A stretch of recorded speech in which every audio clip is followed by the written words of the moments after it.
I should change shirts when I do 2 videos in a row, or 2 videos on the same day, but I'm not going to.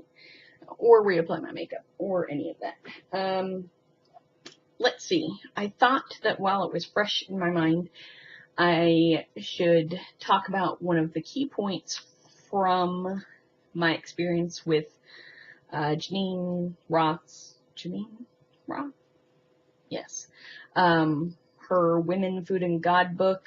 I think I just finished chapter 6, and I've been thinking about it in concert with the SLAA meetings that I told you about. One of the key things for me that she points out is that when we choose food as comfort, we are, well, as comfort or for coping purposes, I guess that's comfort, we're really trying to avoid experiencing the feeling, the tragedy that has already happened. So I guess that's not exactly putting it right. We're really dealing with a hurt from the past. We are trying to avoid a hurt that has already happened in the past. I think that maybe that's it.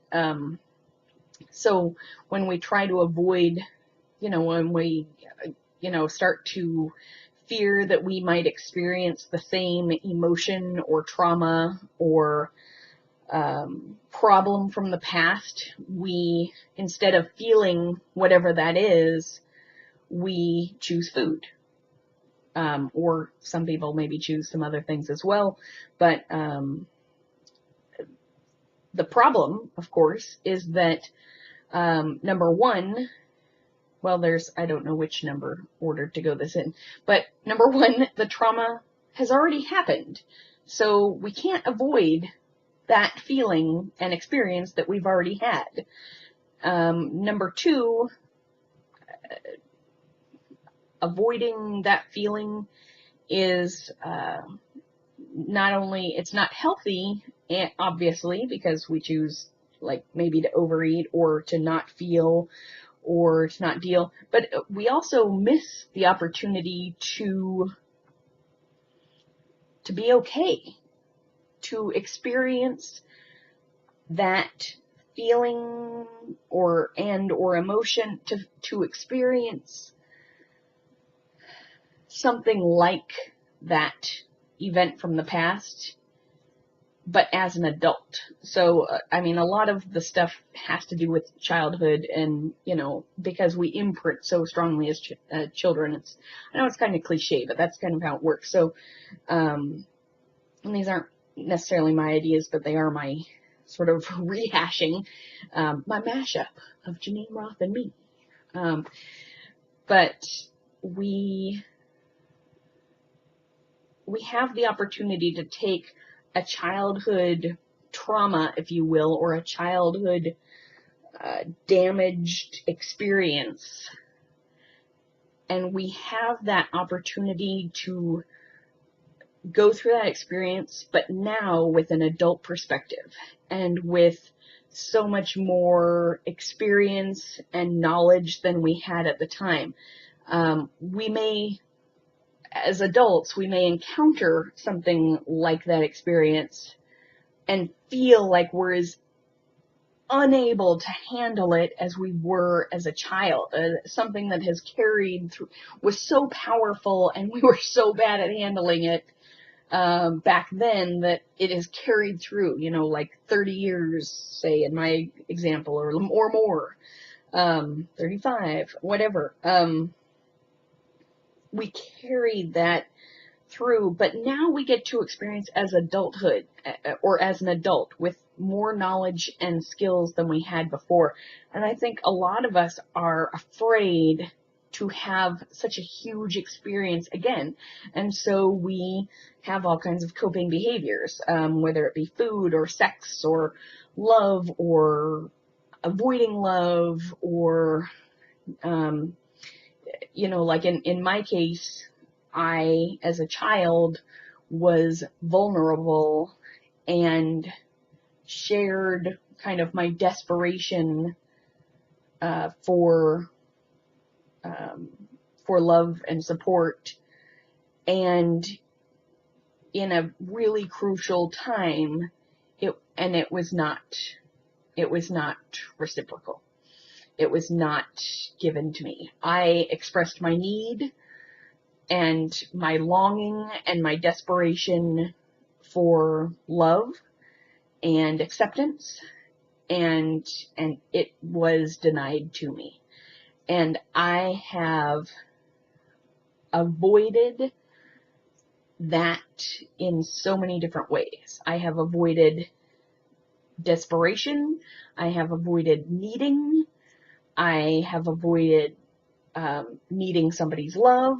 I have avoided loving myself so that I would not need or be desperate or do any of these things.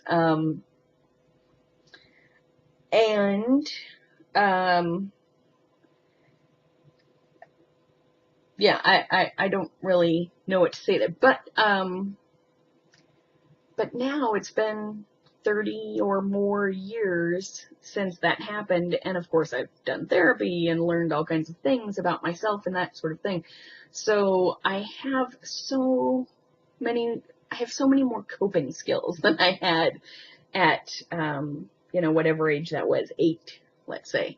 I have so many more skills, and avoiding vulnerability, needing, loving, or feeling desperate to be wanted and needed, because I've had that flip side too, that I either totally avoid needing somebody or I desperately need somebody to need me.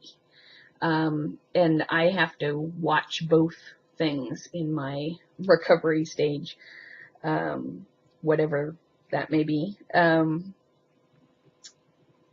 But I've already built some awareness with it, but I think it's putting those things into words is why I think the SLAA thing may kind of work for me, because they have a thing called anorexia focus, which is ironic for a large woman, but it's the idea of being anorexic in terms of avoiding sex and love.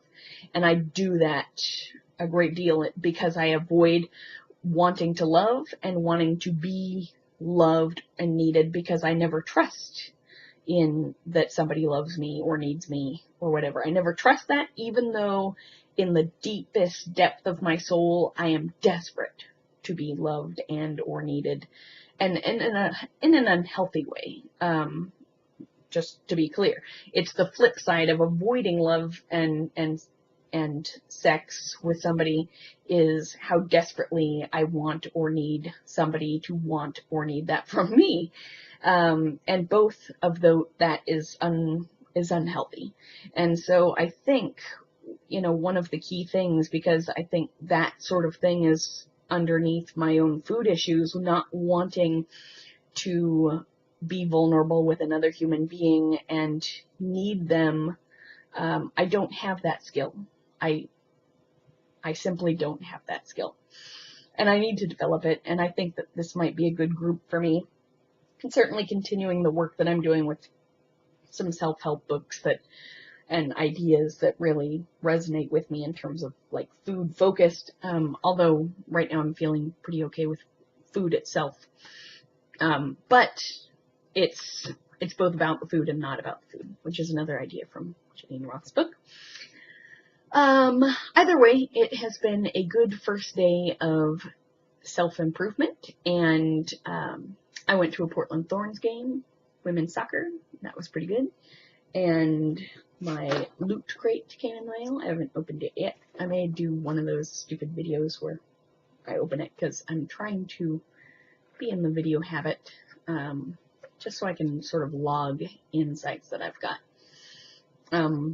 Anyway, those are kind of the thoughts I've got coming away from chapter 6 of Women, Food, and Love. Tomorrow, there should be more.